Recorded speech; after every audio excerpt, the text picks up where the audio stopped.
What have you learned about the technologies from the process of constructing the product? In creating our opening of a thriller, we obviously had to use a camera to make the product.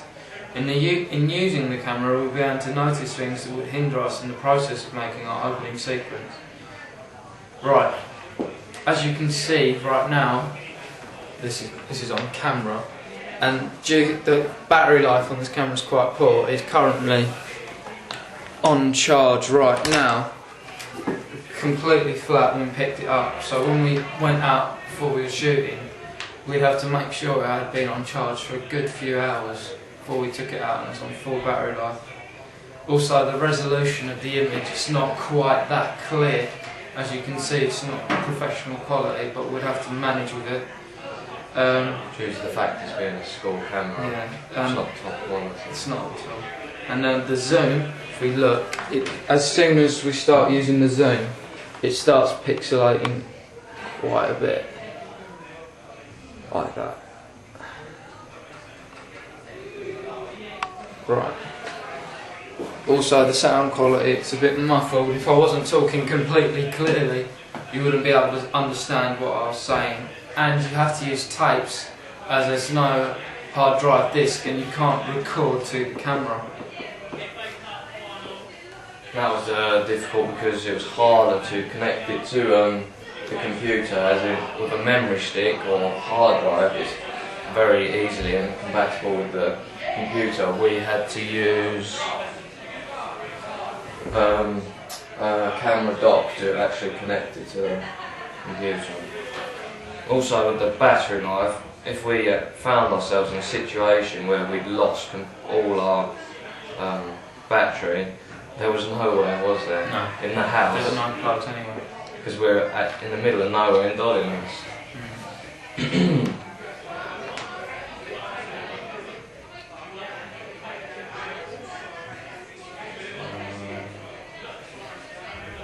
Locations.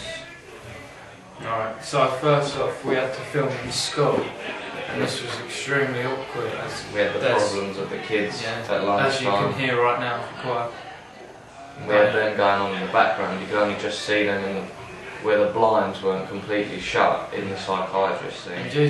Because it was a small office, there wasn't much room for the tripod.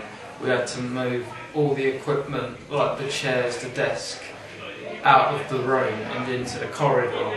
And then we had the problem of people coming and sitting on the furniture and moving it up the corridor. So we had to keep a close eye outside of the room as we were filming. Also, when we were filming, we filmed in 2 other locations. We filmed at Regent House in Brentwood, where we got the name from. Behind the SO garage.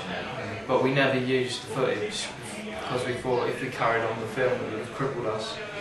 Also, the house itself, the Dodding House, which took us about 20 minutes to get to, and we filmed there for about...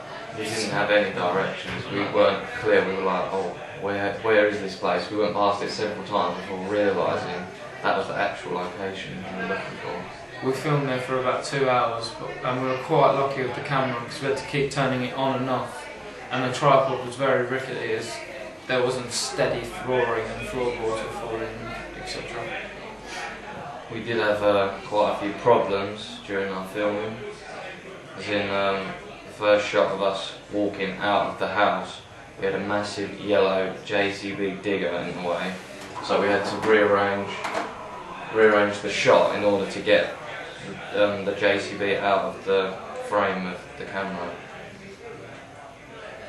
Also, daylight and time was an issue because not all the members of the group could be with us for the entire day, but thankfully we got it done. We had a good day as well. We had good sunlight. It was a sunny day, so there wasn't any changes in weather or anything. Otherwise, it would have looked a bit unprofessional. Because if we had, because the continuity would be completely wrong. If the lighting was different in one shot from the other, and the audience could tell, and it would take the feel away, and the audience wouldn't be under the illusion that this was all happening. Other things other problems like continuity. In the office scene, I had to keep reminding Mr. Marshall, who was acting as the psychiatrist, to because we started filming with his glasses on his head, as you can see there, and in the process of the shots he kept moving them down onto his nose, and it would have looked absolutely stupid if it suddenly had cut and his glasses would have been down on his face instead of on his head. So I had to keep my eye out for that, and any other continuity, if any changes in his appearance to the camera. Another weakness we found was the fact that there could be reflections in the shots. There was we ended up scrapping a scene because whenever Ollie here got out of the car, we wanted to get a shot of him with the door opening and getting out. But whenever the door came round, you could see the camera and tripod and the person filming in the shot, and it looked extremely unprofessional. Also, we had that problem of when the car pulled away from the house. You could see, as it pulled away, the tripod and Joe again were in the shot. And also when we were at Regent House, as we had the car coming into, pulling in, when we were filming just the wheel, which was a great shot, but we had to get rid of it because of the camera and Joe also being in the shot.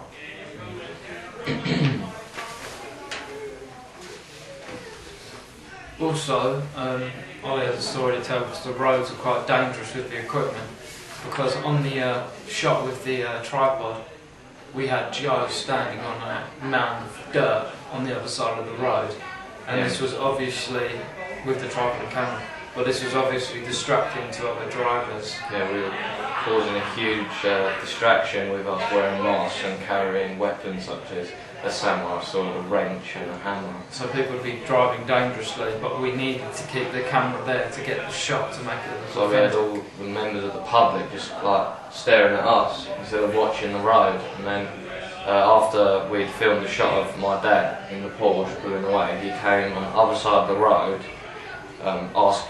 put down his window and asked us, was that a good enough shot? And then we had a young woman in a Ford Fiesta, I think it was, going along about 60, and because we were wearing masks and suits and with weapons, she was watching us instead of the road, and she almost came into contact by hitting my dad, but he quickly looked in his mirror and put his foot down. Otherwise it would have been a nasty crash at 50, 60 miles an hour. In saying all this though, the camera does have strengths. Its size, it's quite portable and it doesn't take up any room at all. And as you can see, it's extremely light.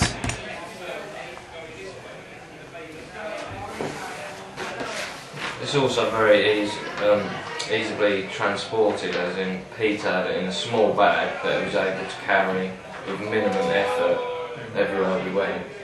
Also the filming footage of tapes are extremely cheap, and it's easy to use and compatible with the tripod. Other problems we occurred during the filming was the noise we made when we were destroying almost the house. We didn't want to attract too much attention from neighbours, for instance. Although we did get permission to film at the house. Yeah, we did. But we just thought in case, if any neighbours heard, they might contact the police and we'd be in trouble.